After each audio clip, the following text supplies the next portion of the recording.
प्रभु के पवित्र नाम की स्तुति हो।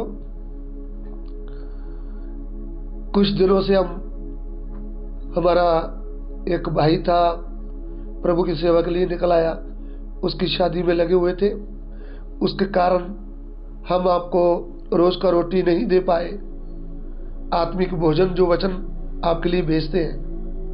हमें इस बात का दुख है कि बीच में रुकावट रही, लेकिन आज प्रभु ने हमें तंदुरुस्ती दिया है और हम आपके लिए प्रभु के पवित्र वचन की सेवा कर रहे हैं। हम आशा करते हैं कि आप अपने अपने स्थान में ठीक होंगे और प्रभु आपकी सहायता करे और आपके विश्वास को दृढ़ करे और प्रभु आपको इस वचन के द्वारा आशीष दे। चलिए आज के ध्यान के लिए हम पढ़ना चाहेंगे पुराने नियम में से श्रेष्ठ गीत अध्याय 4 उसका 1 वचन। श्रेष्ठ गीत 4:1 song of Solomon chapter 4 verse 1। वेख हे मेरी प्रीतमा, तू रूपवंत है, वेख तू रूपवंत है। तेरियां अक्खां कुंड दे हेठ कबूतरियां हन। हाँ, हे मेरी प्रिय, तू सुंदर है, तू सुंदर है। तेरी आंखें तेरी लटों के बीच में कबूतरों की सी दिखाई देती हैं। यहाँ में जो हम वचन पढ़ रहे हैं, इधर में ये वचन समझने के लिए हमें प्रभु के साथ नम्रता से ध्यान करना पड़ेगा। यहां पे तो ऐसे लगता है कि जैसे एक पति अपनी पत्नी की तारीफ करता है। शरीर के तौर पर देखेंगे तो एक पति अपनी पत्नी की तारीफ करता है। इस पृथ्वी में प्रभु के ऊपर विश्वास करने वाले भाई बहनों, प्रभु का वचन हमें बहुत कुछ सिखाता है। हमें भी प्रभु का वचन सीख करके प्रभु ने जो हमारे साथ पत्नी दी है उसकी निंदा करने से, उसकी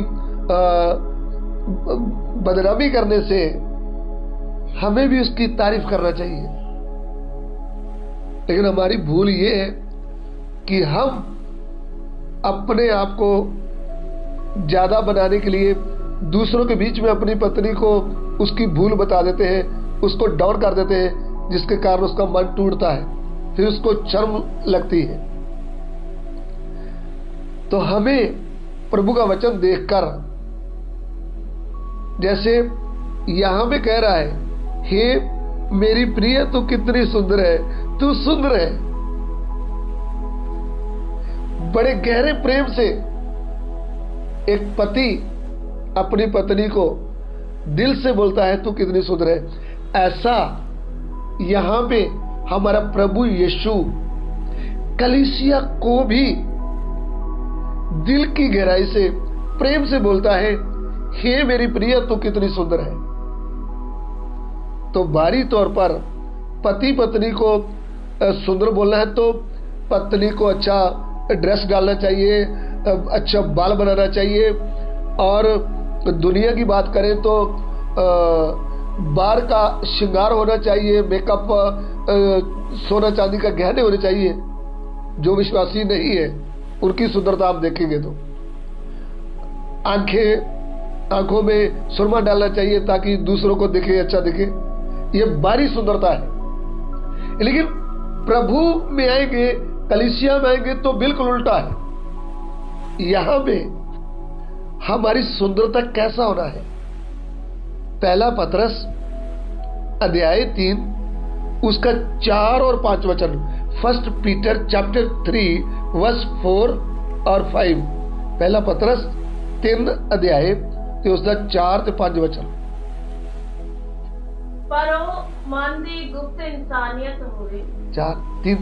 3 और 4। पहला पतरस 3 और 4। 1 पीटर चैप्टर 3 वर्स 3-4। ਅਤੇ ਤੁਹਾਡਾ ਸ਼ਿੰਗਾਰ ਸਿਰ ਮੁੰਡਨ ਅਤੇ ਸੋਨੇ ਦੇ ਗਹਿਣੇ ਪਾਉਣ ਅਥਵਾ ਬਸਤਰ ਪਹਿਨਣ ਦੇ ਨਾਲ ਬਾਹਰਲਾ ਨਾ ਹੋਵੇ, ਪਰ ਉਹ ਮਨ ਦੀ ਗੁਪਤ ਇਨਸਾਨੀਅਤ ਹੋਵੇ ਜਿਹੜੀ ਉਸ ਅਵਿਨਾਸ਼ੀ ਸਿੰਗਾਰ ਨਾਲ ਹੋ, ਅਰਥਾਤ ਕੋਮਲ ਅਤੇ ਗੰਭੀਰ ਆਤਮਾ ਨਾਲ, ਕਿਉਂ ਜੋ ਇਹ ਪਰਮੇਸ਼ਰ ਦੇ ਲੇਖੇ ਵੱਡੇ ਮੁੱਲ ਦਾ है। यस, तुम्हारा श्रृंगार दिखावटी ना हो। देखिए बहुत लोग बोलते हैं ये जो नया ही पास्टर आए हैं ये तो लोगों को गहने पहनने से रोकते हैं, ये तो बारी सुंदरता बनाने से, मेकअप करने से, चलो ज्यादा नहीं तो फीका फीका करना चाहिए, जैसा सूट है वैसी लिपस्टिक लगाना चाहिए। मुझे बहन लोग कुछ बोलते हैं वो फीका फीका लगाया था, उस सूट के कलर के साथ लगाया था। मैं क्या जानू फीका क्या होता है, गहरा क्या होता है। मैं थोड़ी टिकटकी लगाकर बहनों का चेहरा देखता हूँ, नहीं। ये तो बहनें हैं जो खुद, जिनके अंदर इच्छा रहती है ना कि मुझे भी सुंदर बनना है, वो दूसरे को देखते हैं, ये इसने क्या किया है, इसने क्या किया है। हम यीशु की ओर देखें, यीशु ने कितना मेकअप किया था जब क्रूस पर चढ़ा है ना, कितना सुंदर लग रहा था। अपनी दुल्हन को सुंदर बनाने के लिए उनका चेहरा बिगड़ गया था, वो क्रूस के ऊपर लटका हुआ था। हमें उनको देखना चाहिए। हम गिरे हुए लोगों को, या जिनके पास उपदेश नहीं है, या जिनको वचन की गंभीरता मालूम नहीं है, हम उनकी ओर क्यों देखते हैं। हम हमारा स्टैंडर्ड देखें, हम कौन है, क्या हम नमूना दे रहे। हम दूसरों के लिए नमूना बनना है, और हम दूसरों को देख रहे उसने ऐसा सूट डाला था, उसने ये किया था, हम उनको बनकर दिखाएं। देखो मैं प्रभु की बेटी हूं, मैं प्रभु का बेटा हूं, आप मुझे देखें। दूसरों के लिए हम क्या बन जाए, नमूना। तो इधर में एक बाहरी सुंदरता है, एक भीतर की सुंदरता है, एक नाशवान सुंदरता है और एक अविनाशी सुंदरता है। यहां पे पतरस प्रेरित प्रभु की आत्मा के द्वारा यीशु मसीह की दुल्हन की सुंदरता के बारे में बताता है। उधर में सुलेमान एक पति पत्नी जैसे सीखने में लगता है कि पति पत्नी की सुंदरता के बारे में बोल रहा है। उस समय की सुंदरता यही थी, बाहरी सुंदरता। लेकिन कलीसिया की सुंदरता बाहरी नहीं, कलीसिया की सुंदरता मन की अधीनता है। कलीसिया की सुंदरता नम्रता से बड़ों से बात करना है, पति के अधीन रहते हुए, अच्छे काम करते हुए, पवित्रताई की ओर बढ़ते हुए, अपने आप को पति को सिर मानते हुए, आदर देते हुए, यह है अविनाशी सुंदरता। इसलिए हम हिंदी में पहला पतरस 3 का 3 और 4 पढ़िएगा। तुम्हारा श्रृंगार दिखावटी ना हो। तुम्हारा श्रृंगार दिखावटी, जो बाहर लोग देखते हैं, अच्छे फैशन के बाल बनाना, अच्छी तरह ब्यूटी पार्लर के पास जाकर जो आंखों के बाल कटवाना, और फिर क्या क्या लगाना, मुझे तो पता भी नहीं क्या क्या करना है फेस के ऊपर। पहले तो एक ही साबुन था, लोग साबुन से मुंह धोते थे, अभी क्या क्या दुनिया ने निकाल दिया है। लड़का लड़की माँ बाप सब वो ट्यूब लगेकर घूमते हैं, ये फेस वॉश है, इसमें साफ रहता है चेहरा। नहीं, जिसको प्रभु ने सुंदर नहीं बनाया, उसको कितना भी लिपा पोची करे वो कैसे सुंदर बन सकता है। नहीं, प्रभु का महिमा हमारे चेहरे में आता है। दाऊद के चेहरे में क्या कौन सा मेकअप करके आया था, भेड़ बकरियां चराकर आ रहा था, लेकिन लिखा है उसकी आंखें इतनी सुंदर थी, उसका चेहरा में लाली झलक रही थी। यह है प्रभु की ओर से सुंदरता। हमारी सुंदरता किधर से होना चाहिए। अब मूसा 40 दिन पहाड़ में रहा, पता नहीं उधर क्या फेस वॉश लगाता रहा, क्या बोरोप्लस लगाता रहा, क्या क्या लगाता रहा। अरे भाई वो सब कुछ भी नहीं लगाता रहा, प्रभु के साथ टूटे मन से रहा, प्रभु की आवाज सुनता रहा, प्रभु की उपस्थिति में रहा, पवित्र आत्मा के सामर्थ्य से भर गया। जब नीचे उतरा तो चेहरा चमक रहा था। ये चेहरे को चमकाने के लिए, इसको लाल करने के लिए कोई दवाई डालने की जरूरत नहीं। आप प्रभु का सहारा लें, प्रभु आपका चेहरा क्या कर देगा, चमकाएगा तो लोग देखेंगे। मैंने कितने सावले लोगों को, भाई बहन को भी देखा है, उनके चेहरे से महिमा दिखती है, वो प्रभु की महिमा है। तो प्रभु कौन सा श्रृंगार दिखता है, बाहर का नहीं, बाहर का तो थोड़ी देर के लिए श्रृंगार दिखेगा, लेकिन बाद में कुछ उल्टा सीधा काम करेंगे तो लोग बोलेंगे इसको बुद्धि नहीं।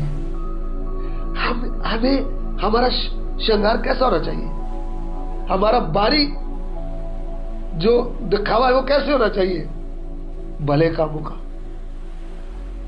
इसलिए पत्रस लिख कर रख दिया, पढ़िएगा आगे। तुम्हारा श्रृंगार दिखावटी ना हो, यस, अर्थात बाल गूंथना। अर्थात बाल गूंदना। मैं ये नहीं बोलता हूँ हर समय बाल खोले छोड़कर चले आप। बाल गूंदने का भी एक फैशन होता है और एक सिंपल होता है, इसमें भी अंतर है।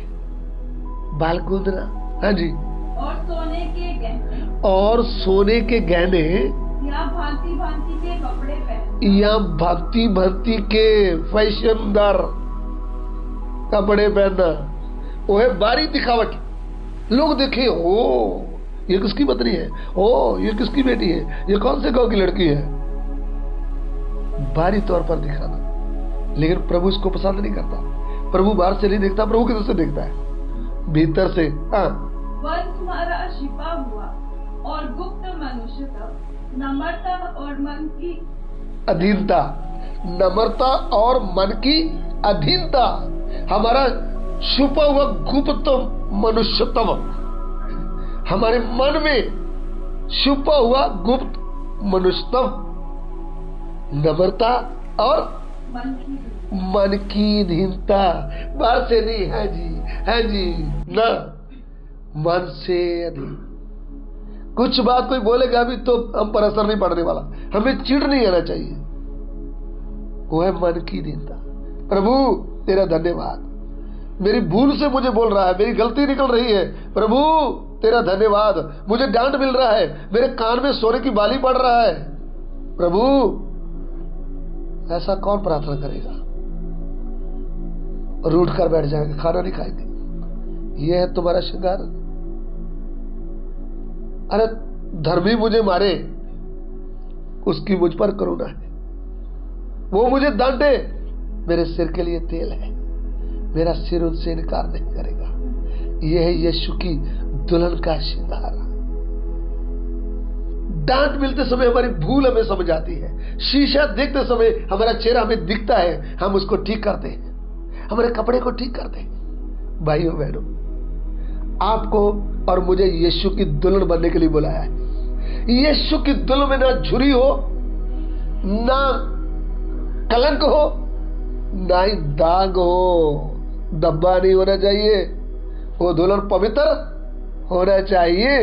हम पवित्र बनने के लिए आए हैं, घर छोड़कर आए हैं, प्रभु के लिए लग किए गए हैं, प्रभु की दुल्हन बनने के लिए आए हैं, प्रभु के स्वभाव में बदलने के लिए आए हैं, प्रभु की तरह नम्र बनने के लिए आए हैं, प्रभु की तरह दूसरों की बातों को सहन करते हुए परमेश्वर की सामर्थ्य को प्रकट करने के लिए आए हैं। तो ये नहीं हो रहा तो हमारा बाहरी श्रृंगार किस काम का है? बाहर से तो हम चिट्टी शर्ट काली पैंट डाल करके हाथ में बाइबल पकड़े संत दिखते हैं, लेकिन घर में पत्नी के साथ गाली निकालते हैं या ताने लगाते हैं, तूने क्या कौन सा दहेज लेकर आई है, तू कौन सा डिग्री हुई है, ऐसी बातें करते हैं। तो भाइयों, आपका श्रृंगार कौन सा है, बाहर का है या भीतर का? क्या स्वर्ग में आपका डिग्री प्रभु देखेगा या आपका स्वभाव देखेगा? हमारा सुंदरता कैसा होना चाहिए? मन की नम्रता, मन की दीनता। हालेलुया। हे मेरी प्रिय सुंदर, तू सुंदर है, तू सुंदर है, ये कहना किसका है? हमारे प्रभु यीशु का। हम सुंदर नहीं थे, हम तो पापी थे, हम तो गुंडे थे, हम तो शराबी थे, हम तो बुरे काम करने वाले व्यभिचारी थे, लेकिन स्वर्ग के परमेश्वर ने मनुष्य के रूप में आकर अपने खून से हमको मोल ले लिया, अपने खून से धोया, हमारे पाप के दागों को मिटा दिया, हमें पवित्र आत्मा की शाम हम पर लगा दिया है, हमें सुंदर बना दिया है। इसलिए बोलता है, हे मेरी सुंदरी, तू सुंदर है, तू सुंदर है, हे मेरी प्रिया, तू सुंदर है। प्रभु इस वचन के द्वारा आपको आशीष दे। आमीन।